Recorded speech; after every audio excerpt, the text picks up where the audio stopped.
Sijo B John ചേരുന്നുണ്ട്. സിജോ, ഇവിടെ ഇനിയിപ്പോ ഉള്ളത് പ്രധാന വ്യക്തി ആരാണ്, അതിലേക്ക് അറസ്റ്റ് ചെയ്യുന്നു, SITയുടെ നീക്കങ്ങൾ എന്താണെന്നാണ് അറിയേണ്ടത്. ഈ റിപ്പോർട്ട് സമർപ്പിച്ചു, അതിന്റെ പിന്നാലെ ഇനി കടക്കാൻ പോകുന്നത്, ഇല്ലെങ്കിൽ SIT ചെയ്യാൻ പോകുന്നത് അറസ്റ്റ് ആയിരിക്കില്ല. ഏറ്റവും പ്രധാനപ്പെട്ട ആളുകൾ ആരൊക്കെയാണ് ഇതിന്റെ പിന്നിൽ? അത് അന്നത്തെ ഉദ്യോഗസ്ഥർ മാത്രമല്ല, അന്നത്തെ ദേവസ്വം വകുപ്പിൽ അന്നുണ്ടായിരുന്ന ആളുകൾ, പ്രസിഡന്റ് ഉൾപ്പെടെയുള്ളവർ മാത്രമല്ല, ഇപ്പോഴുള്ളവർ കൂടി മറുപടി പറയേണ്ടതിലേക്ക് കാര്യങ്ങൾ എത്തിയില്ലേ?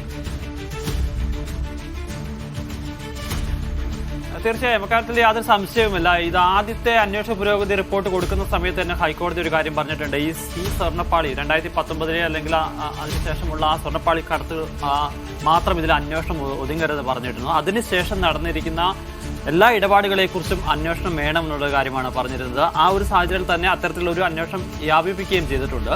എന്തായാലും വൈകാതെ തന്നെ ഈ സ്വർണ്ണപ്പാളികളുടെ അന്വേഷണം അതിന്റെ പുരോഗമനം നടക്കുന്നതനുസരിച്ച്, അന്വേഷണം നീങ്ങുന്നതനുസരിച്ച് അത്തരം കാര്യങ്ങളിലേക്കും എത്തുമെന്ന കാര്യത്തിൽ യാതൊരു സംശയവുമില്ല.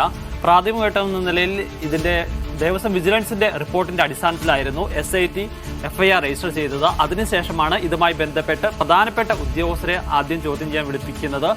അതിനു മുന്നോടിയായി തന്നെ ഉണ്ണികൃഷ്ണൻ പോറ്റിയെ ചോദ്യം ചെയ്യുകയും അയാളുടെ അറസ്റ്റ് രേഖപ്പെടുത്തുകയും ചെയ്തിരുന്നു. മുരാരി ബാബു, സുധീഷ് എന്നീ രണ്ടുപേരെയാണ് നിലവിൽ അറസ്റ്റ് ചെയ്തിരിക്കുന്നത്. മറ്റുള്ളവരിലേക്ക് അവരുടെ പങ്ക് സംബന്ധിച്ച് മൊഴികൾ രേഖപ്പെടുത്തിയിട്ടുണ്ട്. ഏറ്റവും അവസാനമായി ഇതിൽ പ്രധാനപ്പെട്ട ഒരാളെ മൊഴി രേഖപ്പെടുത്തിയിരിക്കുന്നത്, ചോദ്യം ചെയ്തിരിക്കുന്നത് മുൻ ദേവസ്വം ബോർഡ് അംഗമായ വിജയകുമാറിനെയാണ്. വിജയകുമാറിൽ നിന്ന് വിവരങ്ങൾ തേടിയിട്ടുണ്ട്. ഇനി അതിന്റെ അന്വേഷണം എത്തുക അന്നത്തെ ദേവസ്വം ബോർഡ് പ്രസിഡന്റായിരുന്ന A. പത്മകുമാറിലേക്ക് എന്നുള്ളത് തന്നെയാണ് വ്യക്തമാകുന്നത്.